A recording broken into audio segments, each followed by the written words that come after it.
जय श्री राम। बहुत स्वागत आपका आपके अपने बेहद खास कार्यक्रम में। मैं हूं आपके साथ आपका अपना डॉक्टर राज मिश्रा। गुरु हो रहे हैं उदय। कब उदय हो रहे हैं? जुलाई में 10 जून को गुरु अस्त हुए और 7 जुलाई को उदय। श्री रामचरितमानस में एक चौपाई आती है जहां गोस्वामी तुलसीदास जी ने कहा कि गुरु बिन भव निधि तरहि न कोई, जो विरंच शंकर सम होई।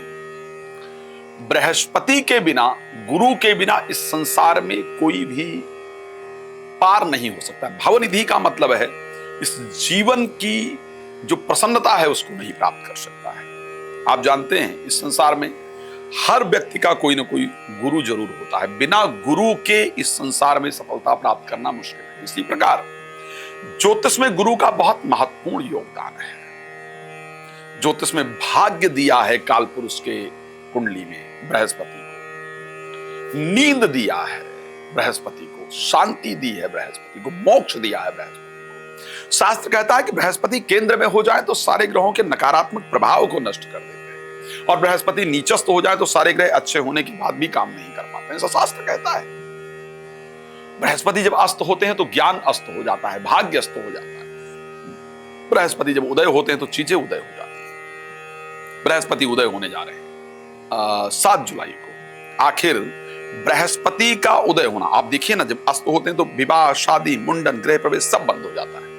अगर इंपॉर्टेंस नहीं होता तो आखिर क्यों होता? तो गुरु के उदय होने से आपके जीवन पर क्या प्रभाव पड़ेगा, अस्त होने पर क्या पड़ेगा वो मैंने बता दिया था। उदय होने से क्या खुल जाएगा, आपका क्या क्या फायदा होना शुरू हो जाएगा, इस पर बात कर लेते हैं, मेष से लेकर मीन राशि तक। लेकिन सबसे पहले बता दूं, यदि आप श्री राम कथा, श्रीमद् भागवत कथा, शिशु महापुराण की कथा मेरे द्वारा अपने क्षेत्र में चाहते हैं, संगीत में चाहते हैं, तो आप मेरे साथ संपर्क कर सकते हैं। रात को 9 बजे, दोपहर को 12 बजे लाइव आता हूं, आप मेरे साथ लाइव भी जुड़ सकते हैं। साथ में हिमाचल प्रदेश रामपुर भुसार करके एक जगह है, वहां पर अगली भागवत कथा होने जा रही है, तो आप उसमें भी आ सकते हैं। डेट आपको सोशल मीडिया पर बता दिया जाएगा।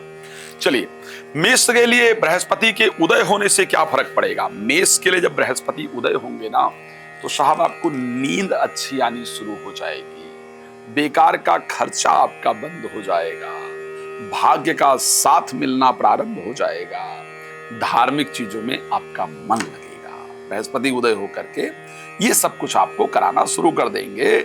जो 99 पर रुक रहा था वो पूर्ण होना शुरू हो जाएगा, रुके हुए सारे कार्य आपके बनेंगे। तो आखिर वृष राशि को क्या मिलने वाला है गुरु के उदय होने से? वृष राशि के लिए लाभेश और अष्टमेश है।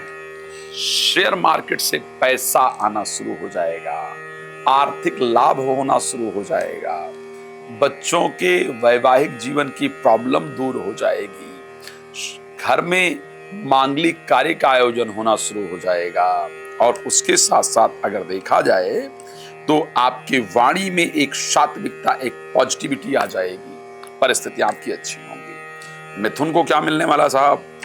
मिथुन के लिए नौकरी में परिवर्तन के लिए जो प्रयास है उसमें सफलता मिल जाएगा, बिजनेस में लाभ हो जाएगा, बिजनेस और नौकरी के रुके हुए कार्य बन जाएंगे। विवाह में जीवन साथी के साथ जो वैमनस्य चल रहा था, जो संबंध खराब थे, वो ठीक हो जाएंगे, जीवन साथी के विचारों में बदलाव आ जाएगा, विवाह होने का योग बन जाएगा, कार्य क्षेत्र में लाभ होगा।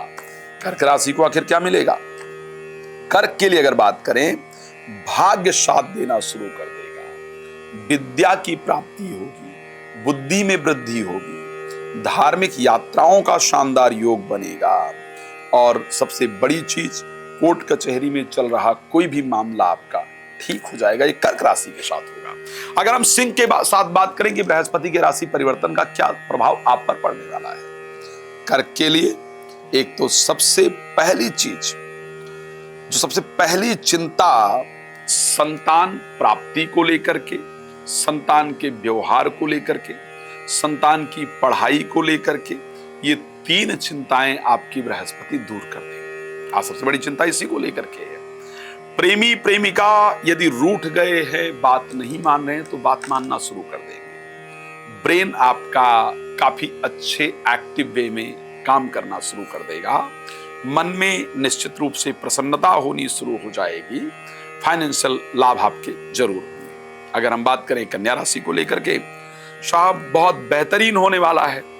एक तो दिल की इच्छा, जिससे आप दिल से मिलना चाहते थे, मिलना चाहती थी, बार बार वो अटक रहा था, वो आपका बन जाएगा। प्रॉपर्टी से रिलेटेड, वाहन से रिलेटेड कोई काम रुका हुआ था तो वो आपका बन जाएगा। किसी अपने कोई यात्रा करना चाह रहे थे, अपने जहां मन चाहे प्लेस पर जो आप जाना चाह रहे थे या चाह रही थी, वहां आपका पहुंचने का योग बन जाएगा। और उसके साथ साथ अगर देखा जाए, वैवाहिक जीवन के अंदर चल रही आपकी प्रॉब्लम सॉल्व हो जाएगी। प्रोफेशनल लाइफ में प्रमोशन या सीनियर के साथ जो रिलेशन खराब था वो आपका ठीक हो जाएगा। राशि तुला की अगर हम बात करें तो आपका भाग्य का सपोर्ट मिलेगा। एंजाइटी, फोबिया, डिस्ट्रैक्शन, नेगेटिविटी ये आपकी दूर हो जाएगी। आपकी यात्रा होगी, भाई बहनों के साथ आपका संबंध बेहतर हो जाएगा गुरु के उदय होने से। इसमें जो रुकावटें आ रही थी वो आपकी दूर हो जाएंगी। राशि वृश्चिक की बात कर लेते हैं। यहां पर पैसा आएगा, पढ़ाई में मन लगेगा, मित्रता में जो खटास चल रही थी वो आपकी दूर हो जाएगी। ब्रेन बहुत एक्टिव वे में काम करना शुरू कर देगा और घर को लेकर जो तनाव है, परिवार को लेकर जो चिंता है, उसको दूर करने का रास्ता मिल जाएगा। तो आपके लिए बहुत फायदेमंद रहेगा। धनु के, क्योंकि स्वयं के राशि स्वामी हैं, 4th हाउस के स्वामी हैं, गोचर 7th हाउस में कर रहे हैं। सुन लीजिए, जो जीवन साथी का काम नहीं हो रहा था या जो रिलेशन को सुधारने के लिए जीवन साथी की तरफ से आपकी एक्सपेक्टेशन थी वो नहीं फुलफिल हो रही थी, वो होनी शुरू हो जाएगी। आपका व्यवहार में बदलाव आपको देखने को मिलेगा। हेल्थ अच्छा हो जाएगा, चेहरे पर अच्छा ग्लो होगा और उसके साथ एक दिल की जो एक इच्छा है, एक कामना है, वो आपकी पूरी हो जाएगी। रिलेटेड टू प्रॉपर्टी या व्हीकल यानी वाहन से रिलेटेड जो सुख है वो आपका जरूर पूरा हो जाएगा। राशि मकर की बात कर लेते हैं। मकर राशि में परिस्थितियां आपके लिए, एक तो आपका आत्मविश्वास बढ़ जाएगा। यदि आप एंजाइटी में हैं, फोबिया में हैं, नेगेटिविटी में हैं और ये सब अगर आपका 10 जून के बाद शुरू हुआ है तो वो सब परिवर्तित हो जाएगा और आप दोबारा से अपने नॉर्मल लाइफ, एक कॉन्फिडेंस के साथ जीवन में आगे बढ़ने का प्रयास करेंगे। आपको नींद अच्छी आनी प्रारंभ हो जाएगी। कोर्ट कचहरी से रिलेटेड मामले जो हैं वो आपके खत्म हो जाएंगे या आपके पक्ष में आना शुरू हो जाएंगे। विदेश में रुका हुआ कार्य आपका जरूर बनेगा, तो आपके लिए फायदेमंद हो जाएगा। राशि कुंभ की अगर हम बात कर लेते हैं, मेरी सबसे पसंदीदा राशि के लिए बृहस्पति के उदय होने से क्या फायदा होगा? बृहस्पति के उदय होने से आपका फायदा होगा, फाइनेंशियल जो कंडीशन है वो आपकी ठीक हो जाएगी। कर्ज को लेकर के चल रही चिंताएं आपकी दूर हो जाएंगी। आपके शब्दों में जो है वो एक पॉजिटिविटी देखने को मिलनी शुरू हो जाएगी। शेयर मार्केट, लॉटरी, सट्टा से लाभ हो जाएगा। मित्र, रिलेशन, फ्रेंड जो सर्कल है वो रिलेशन सुधारने के लिए प्रयास करेगा। संतान को लेकर के चल रही चिंता दूर होगी और खुशखबरी भी संतान को लेकर के जरूर प्राप्त होगी। राशि मीन के लिए क्या होगा? स्वास्थ्य अच्छा रहेगा, चेहरे पर चमक होगा, जो कार्य बहुत दिन से बिगड़ रहे थे वो कार्य आपके बन जाएंगे। नौकरी मिल जाएगी, प्रॉपर्टी मिल जाएगी, कहीं अच्छी जगह घूमने का योग बनेगा या आपके व्यापार को आगे बढ़ाने का रास्ता आपको मिल जाएगा। तो सभी राशियों के लिए बृहस्पति के उदय होने से कुछ न कुछ लाभ होने वाला है। अगर आप और ज्यादा लाभ चाहते हैं कि बृहस्पति उदय होते ही तुरंत हमारा लाभ करें, तो एक केले के पेड़ की जड़ लेकर के प्लीज पहन लीजिएगा। श्री रामचरितमानस बालकांड की सबसे पहली चौपाई, बंदो गुरुपद पदुम परागा सूरज सुभाष सरिस अनुरागा, इस चौपाई का श्रद्धा पूर्वक पाठ कीजिएगा। भगवान कृपा करें, आपका जीवन सुख समृद्धियों से परिपूर्ण रहे। इसी शुभकामना के साथ इस कार्यक्रम को देता हूं विराम। आपका जुड़ने के लिए बहुत धन्यवाद। जय श्री राम।